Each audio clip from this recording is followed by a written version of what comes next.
The illustrious Jabba bids you welcome. I'm going to regret this. I'm Pete Mitchell. He's Peyton Jones. And this is the Church Planter Podcast, brought to you by Church Planter Magazine.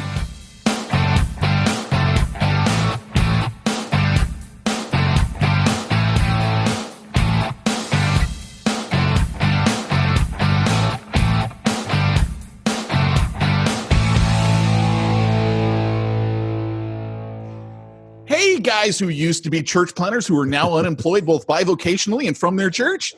This is the Church Planter Podcast, and I'm Pete Mitchell. Hey, and this is Peyton Jones, and we have also been unemployed on this podcast.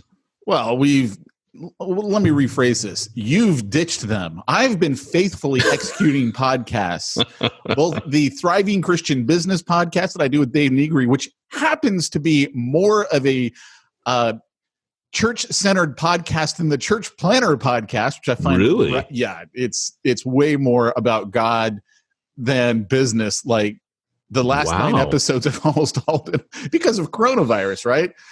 Like, how do you trust God in the middle of coronavirus and you're a business owner? Did you get Dave Negri saved as well? See, who'd have thunk it? Pete Mitchell, evangelist. Pete Mitchell, evangelist. He's more of a saved than I am. I'm barely like scratching in, going, Lord, let me in. And Dave's like, more saved. Pete Mitchell. Dave's got his hand around. Dave's got his arm around Jesus. He's like, hey, me and Jesus are right here. We're buds. I think Dan Sams needs to sort your theology out, man. That's all I'm saying. More saved than me. Let me tell you, the most fun podcast I've done is the one with Dan Sams. Oh yeah, I can only imagine. But do you tell him on that podcast? Do you go, oh, I'm totally more saved than Peyton? I hate to say this, but you've never even been a thought in our minds on the podcast. No, Dan, if you guys aren't listening, hurt me. I don't know that I want to be in your sights on that podcast. If you guys haven't been listening to the From Concealment podcast, you have no idea what you're missing when a theologically sound pastor who enjoys firearms joins up with Pete Mitchell, a not theologically sound anything who enjoys firearms. It's like good times for all right there. We actually are looking like prophets on that, because when you go back and you hear everything that we say is coming with coronavirus, and then it starts happening, people started calling, like Dan Sams especially, they're like, you're crazy. And now they're like, what's coming next, Dan? Because you've been right about everything so far. And so we tell him. He's the COVID whisperer. Oh, dude, I'm telling you. So, man, we haven't done this in how long? Like, I haven't even gone and looked at our date. Like, it's been a while since we've been here together. Well, the last time we got together was for a special episode because we kind of abandoned everyone and didn't tell them, well, Peyton's being a pansy right now and he needs some time off. I went to my safe space. Yeah, he really what he needed was some time off from Pete. He was like, look, Pete, you and I need a break. I got enough problems in my life. That Pete Mitchell guy. And so we did an episode.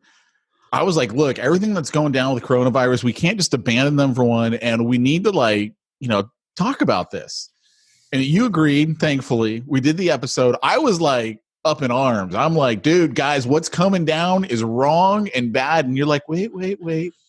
Hey, sunshine, happy days, puppy dogs. And then sunshine to the rescue. And then 2 days later, you were like, what? What's going on? And like, you're calling me on the phone. You're like, I can't believe it. And all I could think of was the scene from the original Die Hard when John McClane's all, welcome to the party, pal. Like, you finally showed up. Gosh. Yeah, here's the thing is, on that podcast, it's funny because the same thing happened on the Ministry Ninja podcast, where it was early days, and I said some things, and I was like, and I told Barry, I go, we're not posting that. And he's like, come on. And I'm like, no, man, because what if like millions of people die? And I'm like, hey, look, yada. Because I said, hey, it's a flu, it's this, it's that. And I said all the things that I would still stand by. But at that point, I started to get a little, maybe I'm wrong because, Yeah. I mean, there's all this panic. But at the time I pointed out, I'm sensing a lot of panic. So at first rodeo, I was a psych nurse, and the behaviors I'm seeing are not rational and reasonable. And it was early, and I just thought, oh, I'll pull it, because the last thing you want is millions of people dying. You can feel this peer pressure in the media. Well, on our podcast, right? I mean, now I look back and I go, that was prophetic. But now with our podcast, my idea on that one was, hey, as a church, we should take a servant posture if we're going to save lives, yada, yada. But a couple days later, it was when they mandated. They didn't ask, they demanded. And now I am an American, I'm a Christian, and I'm happy to be a servant. But when you tell people you have to, you've taken away their right to be a servant. You're going to find knuckleheads and morons and idiots no matter what you mandate. I mean, that's the way it happens. But yeah, I mean, a couple days later, I was ticked. I was like, dude, you can't just demand things like this. And this isn't like, there are constitutional factors here that you can't just throw out. You have to do everything you can as a governor, and I mean president, I mean that term broadly. Right. When you have state power, or governmental power, or you call it what you want, the ability to rule and govern, you have to still abide by the Constitution. And that was the part for me, is, hey, I don't mind like doing, putting the mask on, social. I don't mind doing any of it. Just don't demand that I do it. I've been social distancing for 44 years, buddy. You have. That's true. But it's been my free will choice. And when they took it away is when I was like literally calling up people saying, let's get together. Yeah. Because I'm like, how dare you do that? Like, for me, I go over this. Dan Sams and I go over it immensely in the From Concealment podcast. And then Dave Negri and I are like minded as well. So we kind of touch on it on the Thriving Christian Business podcast. So I don't want to rehash all of that here. If you want to hear the crazy Pete talk, go listen to one of those. But to me, what's kind of scary as I'm looking at what's happening to the church, what's coming down here in America, is right now, the state, specifically California, New York, and New Jersey, have asked Facebook, hey, we want you to take down any posts and, do what you have to the people, ban them, put them in Facebook jail, whatever, who are promoting protests. And so now they're violating the First Amendment right. And people go, oh, well, Facebook's a private company. Not when the government is using it to silence you. They can't go to a company and say, you must silence this person. That is now a violation of the first. And here's the thing, guys, that scares me when it comes to the church. Freedom of speech is the backside of the same coin as freedom of religion. You can't have one without the other. And we've already seen what they've done to religion. They've basically said, you don't have freedom of religion unless we say you have freedom of religion. And freedom of religion, in our case, means the freedom of assembly. Right. And that's scary enough as it is right now. Unfortunately, 60% of America, according to the latest poll, still thinks, well, this is the right thing to do. But again, whether it's the right thing to do or not, they're not asking. They're demanding. Right. And now when they go, okay, but we're also going to take away your freedom of speech, so you can't protest, which again is protected by the First Amendment in the United States. That's a huge problem, because you can't have freedom of religion without freedom of speech. The two go hand in hand. You have to have both. And I'm like, this is so scary that our government, one, believes they have this power, and two, no one is checking them. No one is checking them. The end is here. The end is here. The end of the republic has come, and we're witnesses to it. And then yesterday, with oil prices went all the way down to 26 cents a barrel. I'm like, okay, so we're going to war, because Russia's not going to stand for that. Russia will probably go to war with Saudi Arabia. China's just going to sit back and watch. And that'll of course drag us into it. And then next thing you know, China just comes back and mops everything up. I mean, war is always good for the economy in the end. So, yeah, well, we haven't left a war. There's your answer right there for recovering the economy. Yeah, so I'm trying to figure out how can I take advantage of the moment and be a war profiteer. You know, what can I come up with a device? I don't know if it's a but I know you, man. I know you. You're going to end up being like Schindler. You're going to go into it like that, and then you're going to end up rescuing all these people. And dying broke. Schindler always died. Like in the end, the only reason why he made it was because he had free labor.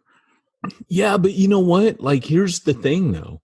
Like at the end, that's going to be your Rod Tidwell moment where we get you to cry. You'll be like at the end going, "Oh, if I only," and then I'll be like, "I made Pete cry. I can die. I can go to heaven." I'm not going to do it. I'm not going to do it. I see what you're doing. I'm not going to do it. Oh, Jerry Maguire. So it's good to be back, man. So here we are. How you been keeping yourself in this? Hey, guys, if you're listening, this is what this show is. It is nothing else other than two guys catching up after a long absence away. And it was my fault. I'll tell everyone what I've been doing. Can we please hear about this again? Yes, I love talking about it, so I'm gonna talk, but I'm gonna save mine because I'm just I want to hear it. I want to hear it. I want to hear the thing that no one's gonna buy because no one's gonna be in business anymore. So no kidding, right? Well, and I might have just overshot my word count a little bit by about 150,000 words. So are you serious? Yeah. But they've graciously said, we'll up your word count by 50,000, but so you still got to go chop 100,000 off. My books are on average 25 to 30,000 words total. Try 250,000. You'll know why I've been busy. This was like the tome of church planning, and it still will not see the light of day. But so maybe tell everyone about it. Who hired you? Zondervan. Woo! Thanks for asking, Pete. Always makes me feel good. It wouldn't feel as good. I actually shouldn't burn any bridges. I better not mention small publishers. I might need them one day after this. Well, you're going to have 100,000 words that you can go throw to someone else in a book. No kidding, right? That's the big question is, what do I do with this? Well, hey, there's always courses, baby. That's what I'm talking. Because I can't cut a whole chapter out, right? But listen, my blood, sweat, and tears went into this thing. My wife still barely likes me. But it was that was always the way it was. So no change. Yeah. That's kind of true. Yeah. So basically, I mean, she was rad. Like the last 3 weeks, especially in all this, it was hard because I'd be up at like the crack of dawn and I'd be going to bed sometimes at midnight, still working on it. And I would take little breaks. Like sometimes the last 2 weeks were, I stopped walking, I stopped running, I stopped, and I literally, because it was crunch time, I was like, and this is bad. You should never do this. I was like, I'm eating whatever I want. Like I was completely off sugar for months. Like, and then I just went and just ate, drank whatever I want. And I can honestly tell you that sounds really disgusting to me. It wasn't fun. So like today, I got up and I'm like, is it a detox day?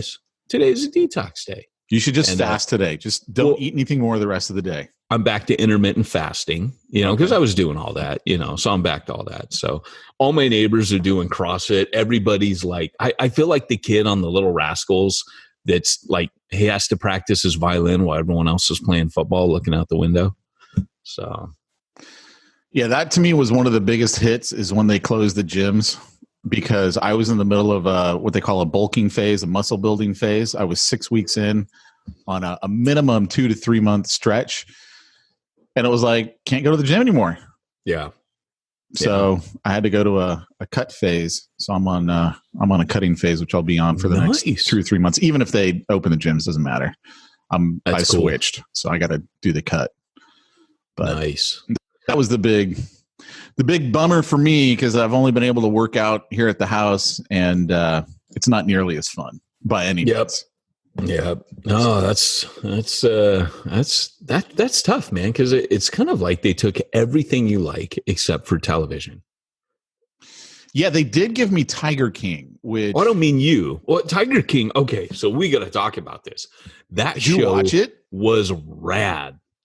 Oh my gosh. Guys, I want you to know that's 7 hours of show that Peyton watched that he could have been doing Church Planter podcast for you, but instead chose to do Tiger King. Hey, every once in a while, no kidding. Like I was staying up late too, because I'd get off and I'd be like, you want to binge watch? There was one morning we stayed up till like 2 a.m. watching that stupid thing. Because you can't stop watching it. You just can't look away. You, it is one of the greatest shows that has ever been on TV. Did you watch Agreed. episode 8, which is the new one that they came out with? Wait, what?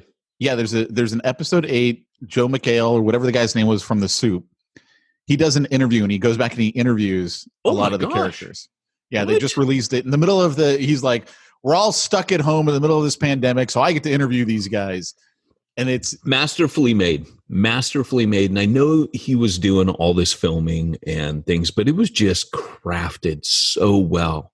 And I remember seeing the ad for it. And I'm like, heck no, I ain't watching no Jerry Springer white trailer trash. I saw his mullet and I was like, I'm not going to watch this. It just looked gross. And then I'm listening to this podcast and these guys are talking about it. I'm like, oh, okay, maybe that's all right.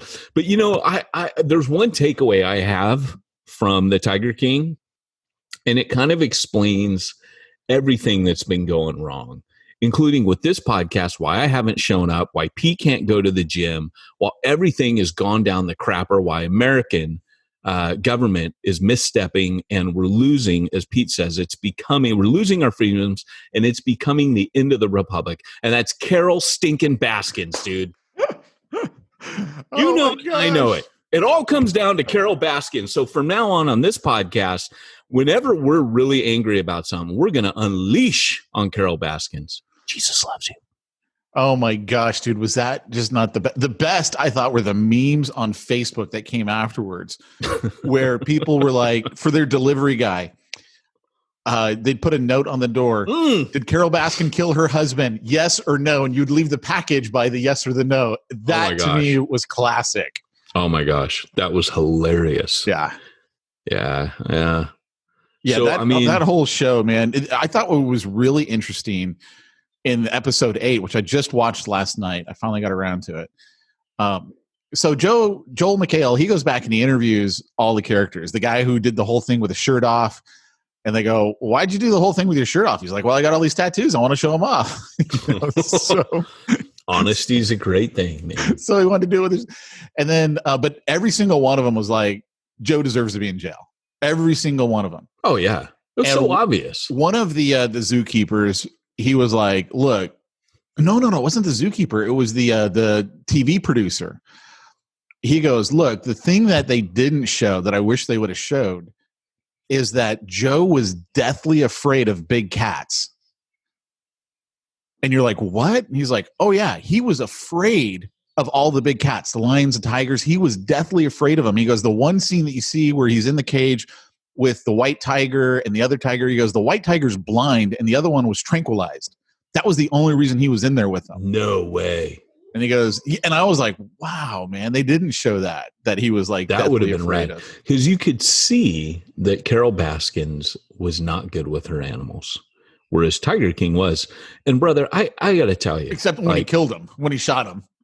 I got to tell you, that Joe Exotic, man, my heart went out for him. Did he not remind you of so many people in Long Beach that came to faith? I mean, the whole time I'm watching, I'm going, that dude would be Long Beach, Refuge Long Beach. I pretty much thought every character would have been Refuge Long Beach. That's true. Because like the guys who were straight, who were with Joe because of the meth, I was like, dude, this is Long Beach. I'll do anything for meth.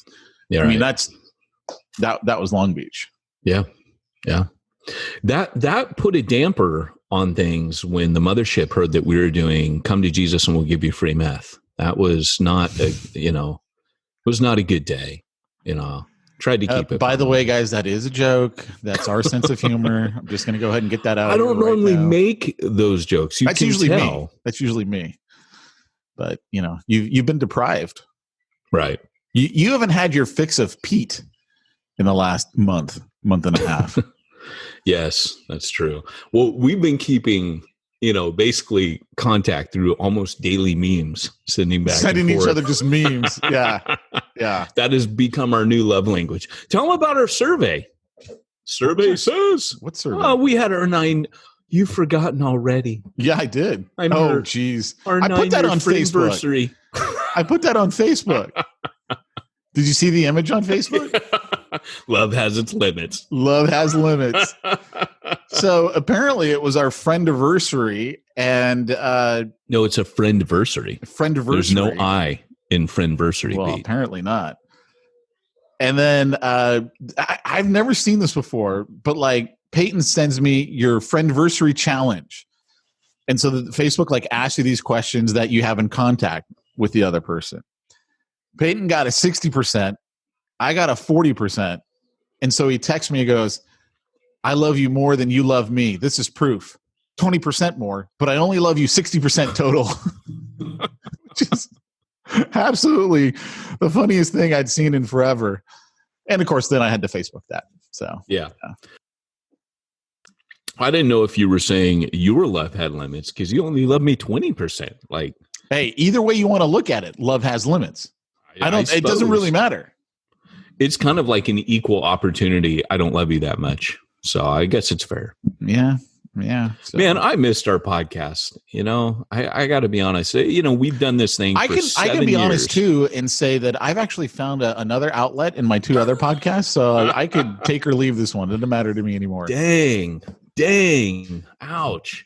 You've lost your chance with me. Okay. I've moved on. Yeah, it's like having a teenager, you got all testy and upset and you crashed the car a couple times. And then it's like, now you left that you don't come home. You don't come back. All I want is to spend time with you now. And just, it's all right. Pete, I have a pot roast here. It's funny. Speaking of that, that's what is that from? I was about to tell you. So my mother-in-law, whenever she wanted me to bring Andrea over, she wouldn't call Andrea and say, hey, come. She'd call me and she'd be like, oh, Peyton, I made some prime rib. And I'd be like, she's the smartest lady ever. And I'd turn to Andrea and go, hey, let's go to your mom's. That's how it would happen. Interesting. That was a smart way to do it. I will say this about this whole coronavirus thing. So my family and I, we're not law-abiding citizens at all. At all. We actively seek ways to violate the illegal restraining order that has been placed on us by the state. And my mother-in-law, this is the best thing. My mother-in-law is afraid of absolutely everything in the world except coronavirus. Like, wow. This thing, she literally is over at our house every day. She will go to the store every day because it gets her out of her house. So even though she can only go to basically Target right now, she goes every day. Wow. Because she's like, look, I've lived through, and she'll like name off everything she's lived through. And she's like, I'm not worried about this. And so she comes over. Yeah, and that was kind of the thing for me, kind of coming from a medical background, knowing the media to be what they are. I realized that, okay, this thing was, people died. Nobody wants to say like, oh, like maybe this isn't, there's a peer pressure, that you can't say, you can't even challenge. So, and for me in the beginning, I was like, well, you kind of got to wait and see a little bit. Now it's like, no, you don't wait and see, people die. Well, I could say that about anything, right? And to be honest, we just didn't have the facts. And I know how the funding works in hospitals. So like when they're saying right now, like, well, people are dying of things. Like I know somebody, their one of their friends died. And they're like, yeah, like they didn't die of coronavirus, but they put that on the cause of death because that's where the funding's at right now. Yep. So, but kind of knowing all this stuff, I'm like, yeah, like we don't have the data. And that's what I kept looking at was, do we have the data? Because it was changing every other day. And so whenever I start seeing that, I'm like, okay, nobody knows. And, Fauci, I think, looking at him, like, people love him or hate him. I have a balanced view on him, I think. End of February, he was saying, no, you're good. Like February 29th, he was going, no, you don't need to, you can still go out. You can still, he didn't seem to be the alarmist that people want to paint him as. I think he's done a reasonable job of kind of keeping abreast, but even he has said, we don't really have the facts. They've put him in this position of saying, how can we best, eliminate risk? And he's done the best job, I think, that he can, given the data. And, but it's just one of these things where you really don't know what's happened till much later, right? People will find out all the data they need, and we'll find out later whether this was all like, whew, like, thank God, people acted, or we'll find out down the road that, there was something else going on. And the thing to me, though, that I also look at with all of this is, and this is the part that everybody who's like, you got to stay at home, which again, my point has been, look, I don't care if you stay at home. Yeah, it's fine. Like, I believe in freedom of choice. Go ahead and stay at home. That's great if that's what you choose to do. However, your rights end where mine begin. You don't get to tell me I have to stay at home. If I choose to stay at home, that could be a loving act for you because I don't want to infect other people. Or it could be I'm trying to protect my family because maybe someone in my family is high risk. They've got an autoimmune condition or a lung condition. I'm like, look, we don't want to risk anything. But the reality is if I choose to quarantine myself and stay at home and not go out, well, then nothing you do out there is going to affect me.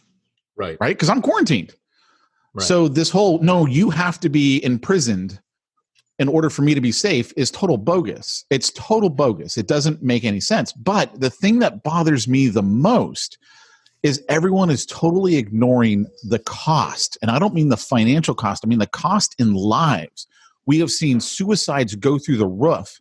The hotline that handles suicides normally gets 1,000 calls a day.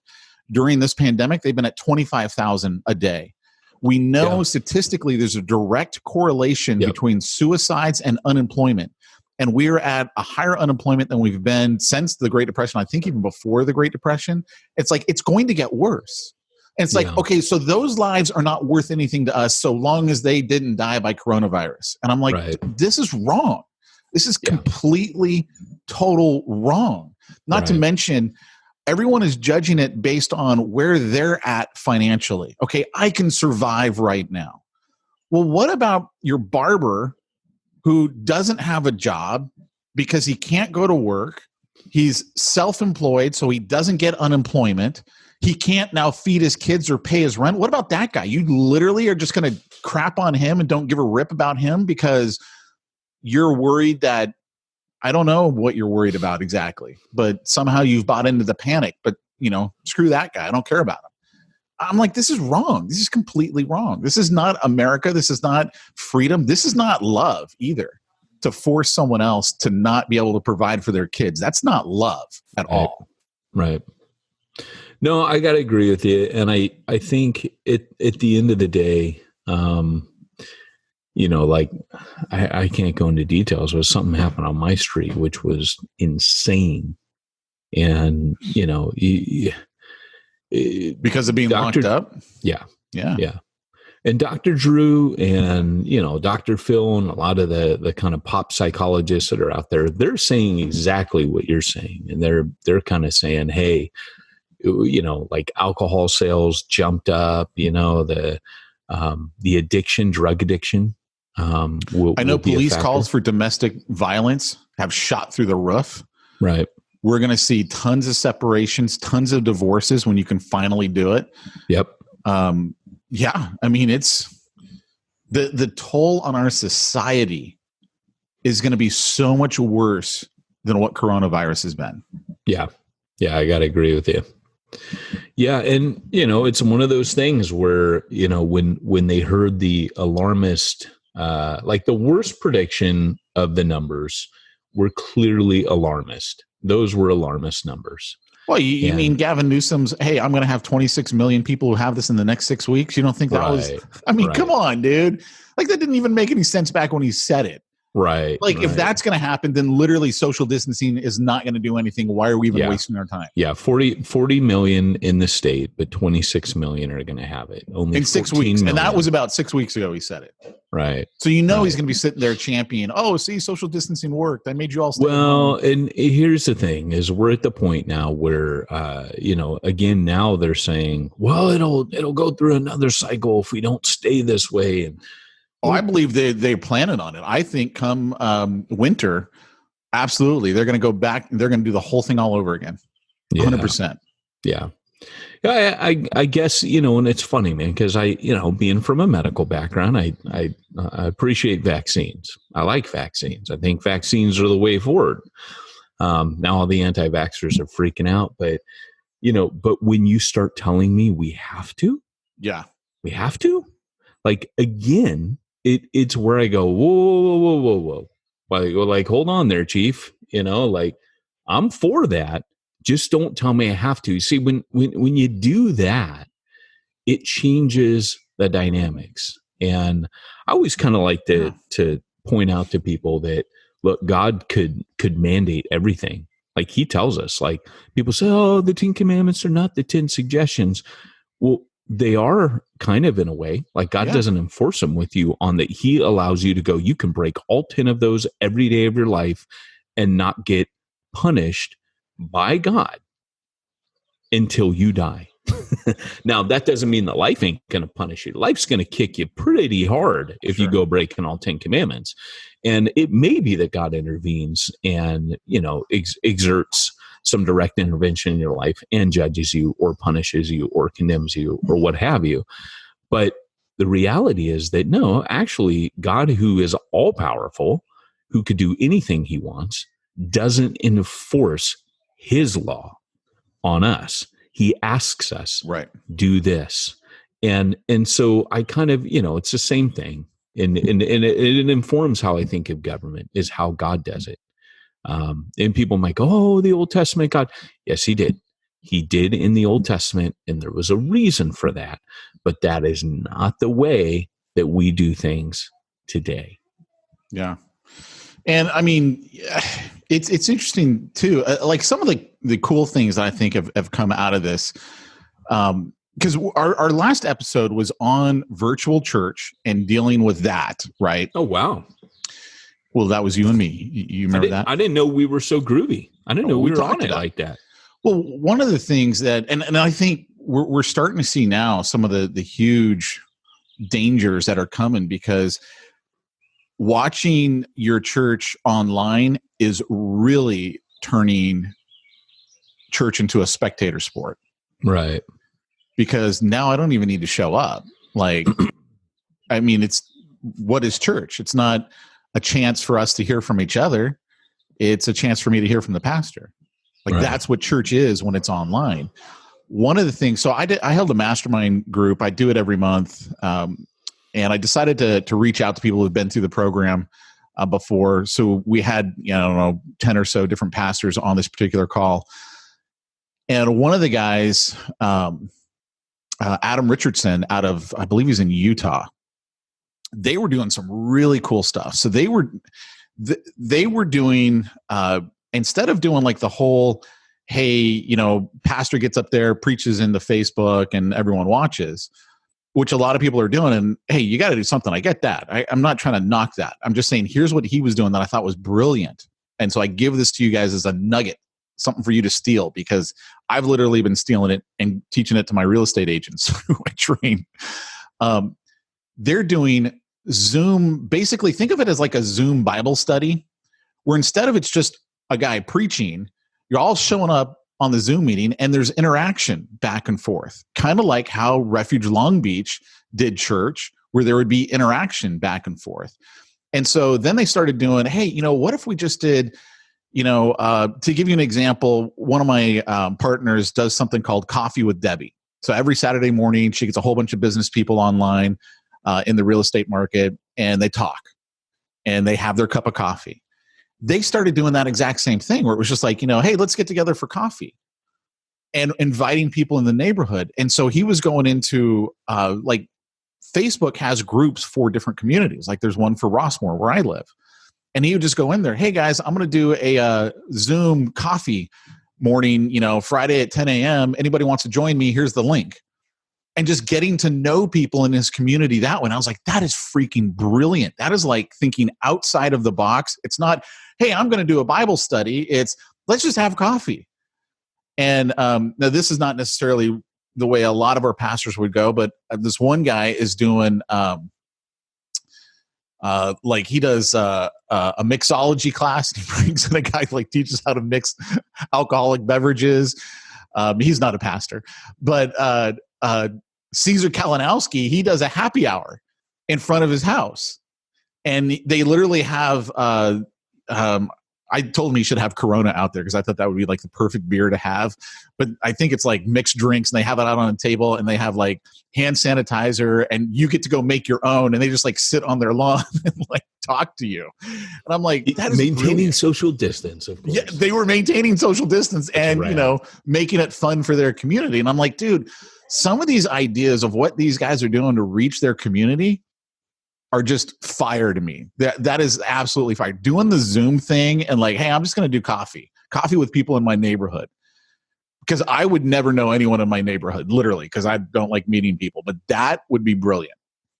I'm wondering when we get to like move around in hazmat suits, like that this is the time. Like, we could be like Back to the Future when he's got that hazmat on, or, you name it, Walter White. I mean, this was our time, and we've wasted it. Hazmat suits should be like standard fare now. Like we're living in a post-apocalyptic universe. I know you keep saying helpful things for church planners, and I'm kind of like, I've just been let out of my room. Hey, I'm not trying to say helpful things to church planners because believe me, my other two podcasts have been pretty much condemning the state. And by the state, I mean every government entity there is, just coming down on them like a ton of bricks. I thought these were like really great ideas what these guys are doing. And that's why I wanted to just share it as an idea, something for you guys to consider. It was awesome. Could you hear my cat, by the way? Oh, is that what that was? Yeah, he's crying because he wants to go outside. The girls run outside, and he's all upset. Do you know I got a kitten?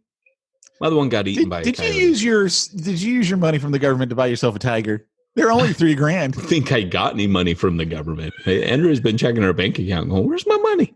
Dude, I won't get any. I made too much in 2018, and that's the tax year they're using. I'm like, yeah. Oh, is it? Yeah. Oh, okay. I didn't know that. I'm not going to get a single cent from the government.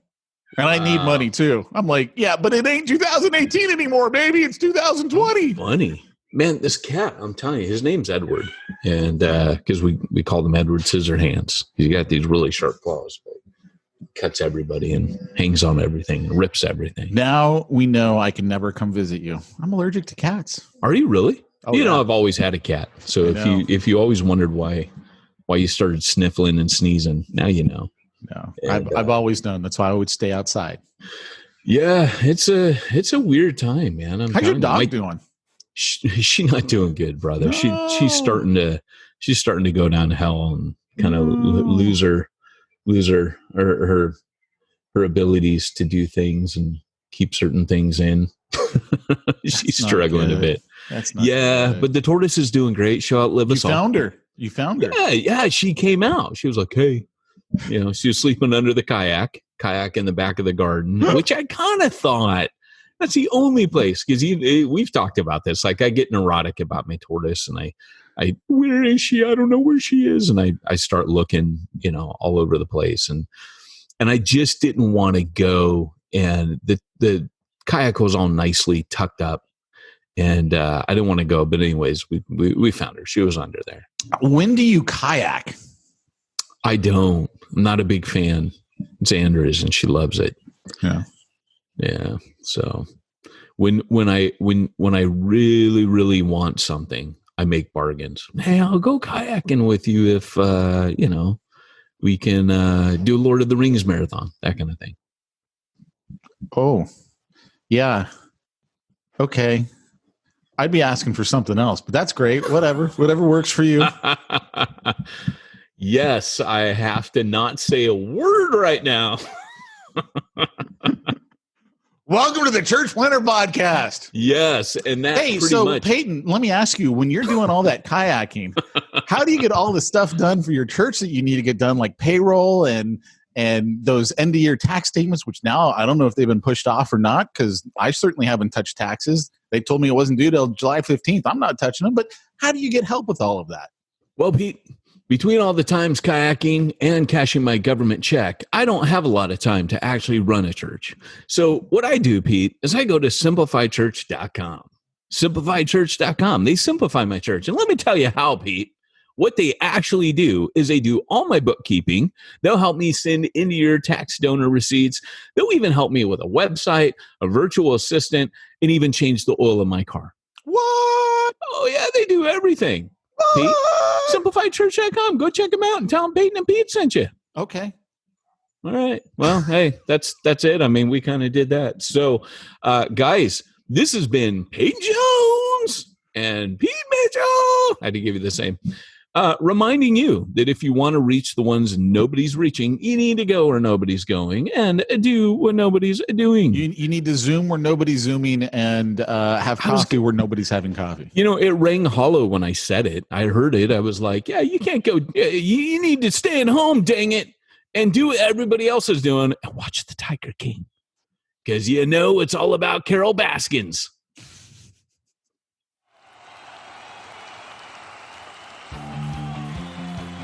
Thanks for joining us for another weekly episode of the Church Planter Podcast with Pete Mitchell and Peyton Jones. We'd love to hear your comments on this episode of the Church Planter Podcast. Visit us online and let us know what you thought at churchplanterpodcast.com. If you subscribe to us via iTunes and have enjoyed the podcast, leave us a positive review.